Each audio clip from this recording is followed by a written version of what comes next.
디모데후서 2장 11절부터 12절 말씀입니다. 미쁘다 이 말이여, 우리가 주와 함께 죽었으면 또한 함께 살 것이요, 참으면 또한 함께 왕노릇을 할 것이요, 우리가 주를 부인하면 주도 우리를 부인하실 것이라. 아멘. 오늘은 디모데후서 2장 11절부터 12절 말씀을 중심으로 주와 함께 죽으면 이라는 제목으로 그리스도의 좋은 군사 45번째 시간이 되겠습니다. 오늘은 이제 주와 함께 죽으면, 그 가운데서도 하나님은 겁쟁이는 안 쓰신다, 아버지의 심정을 알아야, 여기 소 제목들입니다. 자, 오늘은 그 겁쟁이는 안 쓰신다라고 하는 그런 부분인데, 성경에 보면은 마가라고 하는 사람이 나오죠. 마가. 그래서 이 원래는 이 마가라고 하는 이름이 로마식 이름이고 원래는 이름이 요한입니다. 히브리식으로 이름이 요한인데, 그래서 마가 요한이라고 얘기를 하죠. 그래서 이 마가는 우리가 잘 아는 것처럼 이 마가다락방에 마가가 붙어 있잖아요. 그 마가입니다. 그러니까 이 그때 뭐 120명 정도의 사람이 모여가지고 거기서 기도할 정도면은 엄청나게 큰 집이잖아요. 그래도 실제로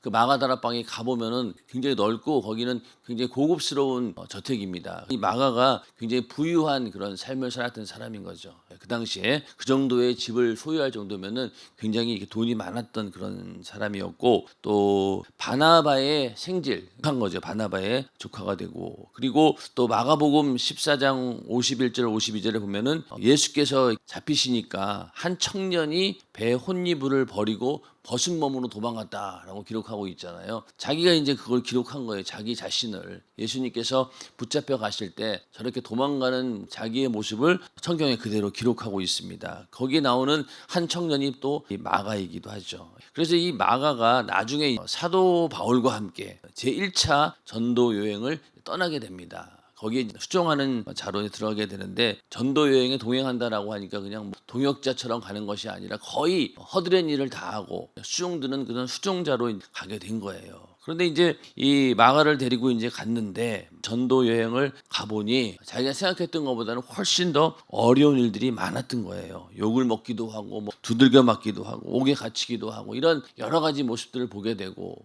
또 힘든 일을 다 해야 되다 보니까 견디지 못하고 결국은 마가는 전도 여행을 포기하고 중간에 돌아와 버리고 맙니다. 바울 입장에서는 굉장히 난감한 거죠. 중간에 전도 여행 가다가 나와 버렸으니까. 그래서 나중에 2차 여행을 갈 때도 바나바 입장에서는 마가를 추천했어요. 바울은 마가랑은 절대로 안 간다. 그래가지고 이 바나바하고 바울이 심하게 다툴 정도로, 그 일을 놓고 그럴 정도로 이제 마가가 중간에 전도 여행을 포기하고 돌아왔다라고 성경에 기록되다 보니까 항상 이게 이제 우리가 성경 말씀을 읽을 때마다 중간에 도망간 사람 그러면 마가가 나오는 거예요. 의심 많은 도마 이런 것처럼 이게 참 어떻게 보면은 마가 입장에서는 불명예스러울 수도 있는데, 만약에 거기서 마가가 좌절해버리고 믿음에서 떠나버리고 막 이렇게 시험될 수도 있잖아요. 그런데 이 마가는 그 이후로도 바나바로부터 계속해서 양육을 받고 그렇게 해서 나중에 아주 하나님께서 크게 쓰시는 그런 사람이 됩니다. 왜냐하면은 이 마가복음을 기록했다라고 하는 것은, 사복음서 중에서 한 복음을 썼다라고 하는 것은요, 그만큼 영향력이 있다는 거거든요. 그래서 이 마가는 나중에 그런 인물이 됩니다. 나중에 보면은 바울과 함께 로마 감옥에 갇혀 있는 그런 마가의 모습을 보게 됩니다. 골로새서 4장 10절에 보면은 거기에 바울과 함께 로마 감옥에 갇혀 있었고, 그리고 또 디모데후서 4장 11절에도 보면은 사도 바울이 거의 죽음을 앞두고 누가만 나와 함께 있느니라, 네가 올 때에 마가를 데리고 오라, 저가 나의 일에 유익하니라, 이렇게 할 정도로 나중에 굉장히 사도 바울로부터 신임받는 그런 자가 되었습니다. 그리고 베드로는 특별히 이 마가를 굉장히 총애해서 내 아들 마가라고 할 정도로, 그리고 베드로의 통역관이고 또 통역자, 그렇게 해서 이 베드로 전후서도 이 마가가 대필해서 쓸 정도로, 그 정도로 신임을 받았던 이제 그런 자로 나중에 기록이 됩니다. 그래서 여기서는 전도 여행을 포기하고 돌아간 자가 마가였다는 거죠. 마가 같은 사람이 우리는 되어서는 안 되는데, 뭐 우리가 전도 여행 간 적도 없고, 우리가 전도 여행 중간에 포기한 일도 없다라고 하겠지만은, 똑같은 상황이 언제냐면은 직분 맡았는데 직분 그만두고 그냥 도망가는 거, 이게 똑같은 얘기예요. 여러분들, 이 직분이라고 하는 것이 성령께서 우리에게 주신 명령하신 그런 직분이잖아요. 그런데 직분을 자기가 그냥 하기 싫다라고 해서 감당하기 어렵다라고 해서 자기 스스로 그냥 직분을 그만두고 내려놓고 그냥 가버린다라고 하면은 전도 여행을 포기하고 돌아간 마가나 다를 바가 없다는 겁니다.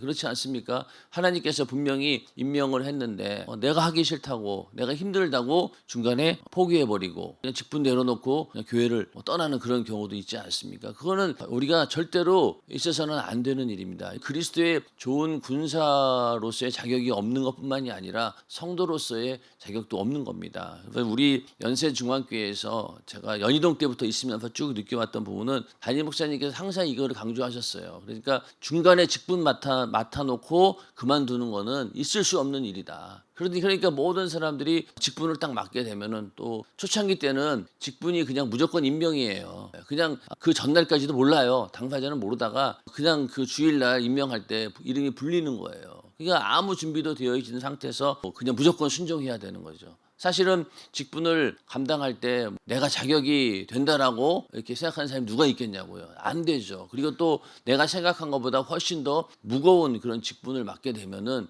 부담스럽고 내가 과연 감당할 수 있을까라고 하는 그런 마음이 왜 없겠냐고요. 그럼에도 불구하고 일단 강단에서 임명이 되면은 무조건 받아들입니다. 그리고 무조건 순종하는 거예요. 그리고 그 임기를 마감할 때까지는 어떠한 일이 있어도 변하지 않습니다. 그런데 점점 이제 사람들이 많아지다 보니까 직분에 대해서도 내가 한 해 만에 이걸 바꿔달라, 나는 못한다. 그리고 구역장 같은 경우에도 구역 식구들 딱 명단 받아보고 나서는 나 이 사람들하고 못합니다. 그리고 또 기관 회장도 보면은 명단 보고 나서 아유 이런 사람들하고는 제가 같이 일 못합니다. 이러면서 중간에 그만두는 사람들이 점점 많아지는 거예요. 사람이 많다 보니까 여기 전도 여행을 포기하고 돌아간 마가나 다를 바가 뭐가 있냐는 거죠.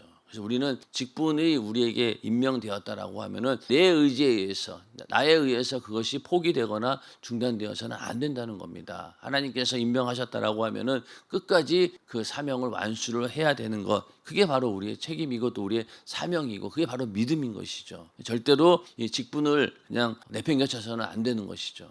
그래서 이 직분을 맡았다라고 하실 때 우리는 굉장히 그것을 사명감을 가지고 잘 감당을 해야 됩니다. 나중에 바울이 이제 전도 여행을 또 갈 때 그때는 누굴 데리고 갔냐면은 이제 실라라고 하는 사람을 데리고 갔죠. 그런데 이 실라는 어떻습니까? 그 바울과 함께 동행을 하면서 옥중에 갇혀서도 바울과 똑같은 마음이었고 또 매를 맞아도 바울과 똑같은 마음이었고 고난을 당해도 똑같은 마음이었습니다. 고난이나 핍박 이런 것들을 두려워하거나 무서워하지 않았다는 거죠. 그리고 오히려 이런 고난이 닥쳐올 때마다 신라는 감사했고 또 옥중에 갇혔을 때도 바울과 실라와 함께 찬양하는 그런 모습들을 우리는 성경을 통해 볼 수 있습니다. 그만큼 이 바울과 실라는 마음이 맞았던 것이고 또 바울이나 실라나 이런 고난 앞에서도 두려워하지 않고 담대하게 하나님 앞에 믿음을 보이고 사명을 감당하는 그런 자들이었다는 거예요. 그러니까 죽음도 두려워하지 않았고 또 매를 맞는 것이나 또 고난 당하는 것, 옥에 갇히는 이런 것들에 절대로 흔들리지 않았고 매이지 않았다는 겁니다. 피곤이나 굶주림 이런 것도 전혀 개의치 않았던 겁니다. 그래서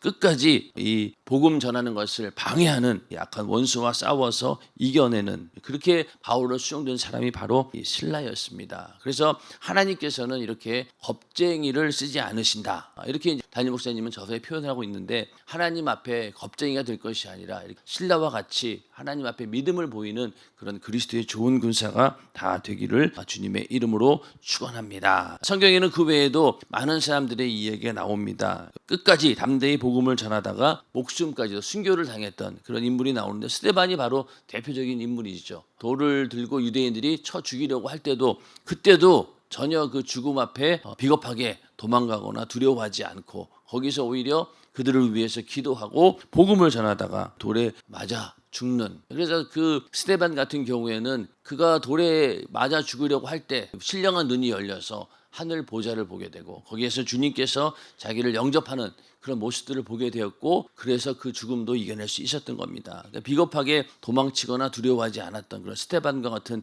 인물도 있었고 또 도마와 같은 사람은 어떻습니까? 자기가 예수를 의심했던 것 그것 때문에 그게 마음에 걸려서 전혀 예수를 모르는 그런 곳으로 가서 복음을 전하다가 결국은 거기서도 순교를 당하게 됩니다. 그러니까 도마 같은 사람도 두려워하거나 죽음을 무서워하지 않았다는 거죠. 그러면 담대하게 복음을 전하는 그런 모습들을 보였습니다. 이렇게 많은 사람들이 성경에 보면은 목숨을 두려워하지 않고 죽음을 초월해서 자기들의 사명을 감당했던 그런 많은 인물들이 나옵니다. 그래서 이 두려움이라고 하는 것은 사실은 이 전쟁에서 군인들이라고 해서 두렵지 않겠습니까? 오히려 더 무섭죠. 전쟁에 나간다고 생각해 보세요. 총을 들고 나간다고 생각해 봤을 때 이게 아무리 훈련을 열심히 하고 훈련 상황에서 많이 적응을 했다 할지라도 실전에 나가게 되면은 이 두려운 마음이 제일로 앞서게 되죠. 얼마나 두렵겠어요. 총알이 막 날려오고 그러는데 이 영적인 전투에서도 두려움이라고 하는 것이 없을 수가 없습니다. 이 마귀 역사가 두려울 때가 있어요. 여러분들도 인생 살면서 어떨 때는 막 일이 막 겹치게 막 터지잖아요. 생각지도 않은 일들이 막 터지게 되면은요, 그런 거 몇 번 경험하게 되면은 솔직한 얘기로 아무리 믿음이 좋은 사람이라 할지라도 두려운 마음이 있어요. 그러다 보면 어떤 생각하게 되냐면은 내가 이렇게 신앙생활 열심히 하고 잘해보려고 하니까 이런 일이 생기는구나. 그럼 내가 슬쩍 좀 뒤로 빠져야 되나? 왜? 이런 영적인 전쟁을 조금 아는 사람들은 그렇게 도망가고 싶은 마음이 사실은 있어요. 그러나 그런다 할지라도 이 두려움이라고 하는 것은 영적인 전투에서 나를 죽이는 원수 같은 짓이다. 원수가 하는 일이고 마귀 역사가 하는 일이다라는 것을 알고 우리는 이 두려움을 이겨내기 위해서 기도해서 하나님의 도움으로 이 두려움에서 벗어나야 된다는 겁니다. 이 치열한 영적 전투 속에서 무엇보다도 주님께서 나와 함께 하신다라고 하는 그 믿음이 절대로 변해서는 안 됩니다. 그래야지만이 우리가 두려움을 이길 수 있다는 거죠. 하나님께서 너희가 두려워하지 말라, 놀라지 말라 이렇게 하면서 하나님께서 늘 나와 함께하고 있다라고 우리에게 위안을 주십니다. 그래서 우리가 어떠한 이 영적인 전투 가운데 있다 할지라도 하나님께서 우리와 함께 한다라고 하는 그런 믿음을 가지고 두려움을 다 이겨내고 신라와 같은 또 스데반과 같은 그런 목숨을 초월한 그런 믿음으로 승리하는 우리 모두가 되기를 주님의 이름으로 축원합니다. 하나님께서는 이렇게 도망가는 자들, 두려워하는 자들을 쓰지 않는다라고 하는 것이 이 그리스도의 좋은 군사 처음에도 이렇게 시작을 했죠.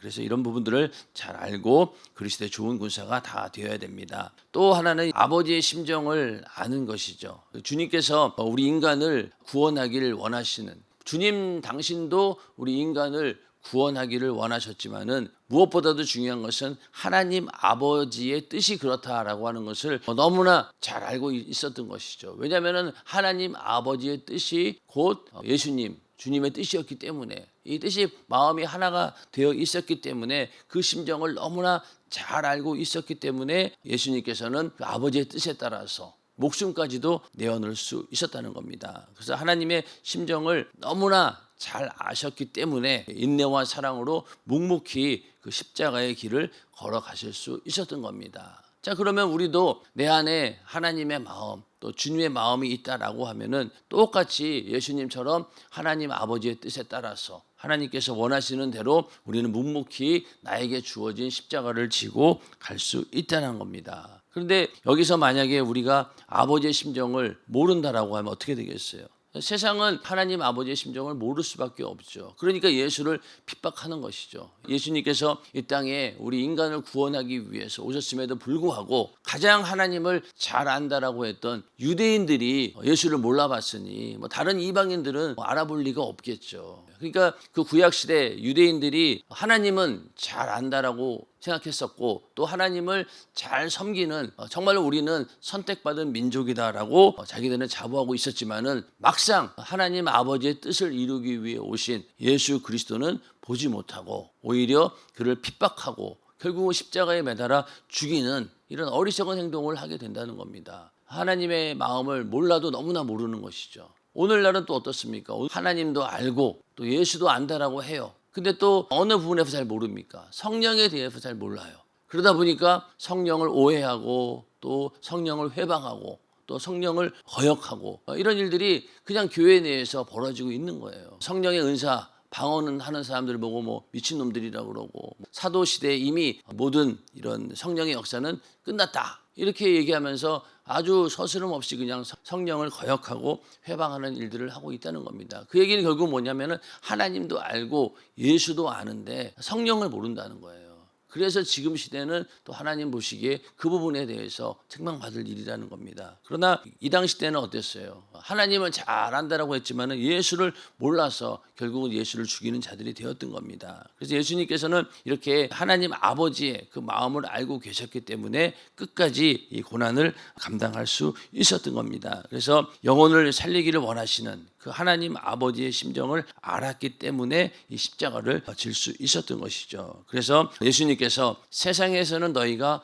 환난을 당하나 담대하라, 내가 세상을 이기었노라, 이렇게 말씀하고 있습니다. 예수님께서 먼저 이 세상을 이기는 모습에 대해서 직접 삶을 통해서 행동으로 보여주신 거예요. 너희도 역시 나와 똑같은 그런 환난을 당하게 될 것이다. 그러나 담대하라, 내가 세상을 이겨노라. 내가 이겼으니 너희도 내 이름을 가지고 또 내가 너에게 준 이 모든 능력들을 가지고 다 이겨내라는 겁니다. 예수님께서 먼저 이기셨기 때문에 우리도 세상을 이길 수 있습니다. 인정하시면 아멘 하시기 바랍니다. 예수님께서 죽음의 권세를 이기고 부활하셨고 그 부활하시면서 우리에게도 동일한 그런 권세를 주셨기 때문에 지금까지는 죄에 얽매여서 그 죄 가운데서 그 마귀의 권세 아래 있었지만은 예수님께서 부활하시는 그 순간 우리는 그때부터 이 땅에서 예수님과 같은 삶을 살다가 육신이 마감되는 날 영원한 부활에 참여할 수 있는 그런 우리에게 권세를 주셨기 때문에 내가 세상을 이겼다, 너희도 이겼다라고 하는 말씀이 이루어지게 되는 것이죠. 그래서 우리도 이 예수의 심정을 알아야지만이 복음을 전할 수 있다는 겁니다. 우리가 항상 기도할 때 예수의 정신, 또 구령의 열정, 주님의 심정, 이 모든 것들이 하나님 아버지와 동일한 마음, 또 주님과 동일한 마음을 가지고 그런 심정을 가지고 복음을 전하자는 겁니다. 그랬을 때 주님께서도 마음이 시원하다는 거예요. 잠언서 25장 13절에 보면은 충성된 사자는 그를 보낸 이에게 마치 추수하는 날에 얼음 냉수 같아서 능히 그 주인의 마음을 시원케 하느니라. 아멘. 그러니까 충성된 사람은 그를 보낸 이에게 마치 추수하는 날에 얼음 냉수 같다는 거예요. 힘들고 막 땀 뻘뻘 흘릴 때 갖다 주는 냉수 한 잔, 이것처럼 그렇게 주인의 마음을 시원하게 한다는 겁니다. 그래서 우리가 하나님 아버지의 마음을 알고 주님의 심정을 알 때 하나님도 그 마음이 시원하다는 거죠. 마음을 시원하게 해주는 그런 충성된 일꾼이 되기를 주님의 이름으로 축원합니다. 그러니까 예수님께서도 이런 하나님 아버지의 심정에 대해서 가장 잘 알고 있다라고 하는 것을 언제 이렇게 말씀하고 있냐면은 바로 이 겟세마네 동산에서 기도할 때 내 아버지여 만일 할만하시거든 이 잔을 내게서 지나가게 하옵소서. 그러나 나의 원대로 마옵시고 아버지의 원대로 하옵소서 하시고 이렇게 부르짖어서 간절히 기도했습니다. 이런 것처럼 나의 원대로 마옵시고 아버지의 원대로 되기를 원하는 이런 간절한 기도가 우리 안에도 있어야 된다는 겁니다. 예수님께서 앞으로 벌어질 상황에 대해서 몰라서 이렇게 기도하는 게 아니죠. 오히려 뻔히 알기 때문에 하나님 아버지의 심정이 어떠하고 하나님 아버지의 뜻이 이루어지는 것에 결국 내가 죽어야 된다는 것을 알고 있었기 때문에 이런 기도가 나오는 것이지 모르고 하는 기도는 아니라는 겁니다. 마찬가지입니다. 우리도 예수를 믿고 고난의 길이 반드시 있고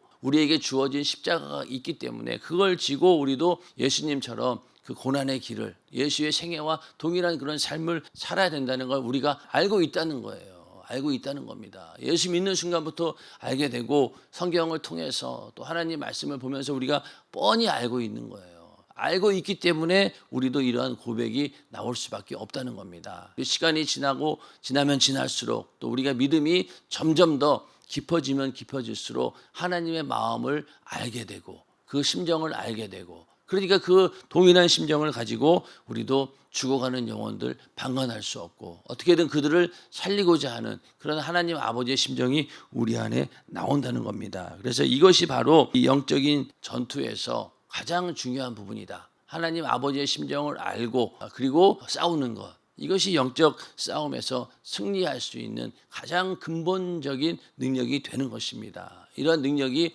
우리 안에 있기를 주님의 이름으로 축원합니다. 그러니까 처음에 그 전도 여행에서 도망간 그 마가 같은 경우도 조금만 더 믿음이 성숙했다라면은 분명히 사도 바울의 그런 마음을 알고 한 마음이 되어서 그 일을 감당했을 거예요.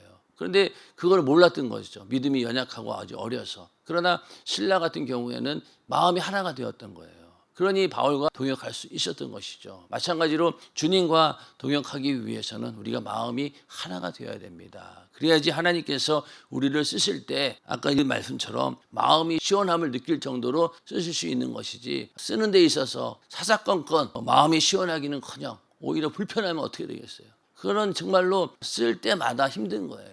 직장에서 어떤 사람은 척척척척 알아서 일을 하면은 마음이 하나가 되어서 아주 뭐 일도 금방 진행이 되고 또 마음이 시원합니다. 솔직한 얘기로. 근데 그렇지 않은 사람하고 같이 일해 보세요. 그거는 사사건건 그냥 계속 막히는 거예요. 어떤 사람은 일일이 처음부터 하나부터 열까지 전부 다 꼼꼼하게 다 명령하고 지시를 해야지 겨우 그 일만 감당하는 사람이 있고, 그냥 알려만 줘도 하나만 알려줘도 10가지를 알아서 하는 사람, 그 이상으로 하는 사람들이 있죠. 그러면은 어떤 사람을 우리가 쓰겠냐고요. 아무리 주의 일이라고 해도 우리는 이렇게 주님의 마음을 시원하게 하는 그런 사람들을 쓸 수밖에 없는 겁니다. 이거는 능력의 차이가 아니에요. 주님과 마음이 하나가 되어 있느냐, 그런 문제인 거죠. 그리고 같이 일하는 사람이 서로 마음이 하나가 되느냐. 이 마음이라는 것이 예를 들어서 뭐 기관장이나 이런 사람들이 자기의 사사로운 마음이 아니잖아요. 이건 주님의 심정이고 주님의 마음입니다. 그런 마음이 있다라고 하면은 그 마음과 같이 해서 움직여줘야 되는데, 그렇지 않다라고 하면은요, 이 마음을 시원케 하기는커녕 정말로 이 눈에 뭐라고 해야 되나, 연기 들어가듯이 항상 문제가 생기는 거예요. 절대로 우리는 그런 자가 되어서는 안 된다는 겁니다. 결국은 그러다 보면은 마가처럼 중간에 사역을 포기하게 되고 도망가게 되고 그렇게 된다는 겁니다. 그러니까 절대로 우리는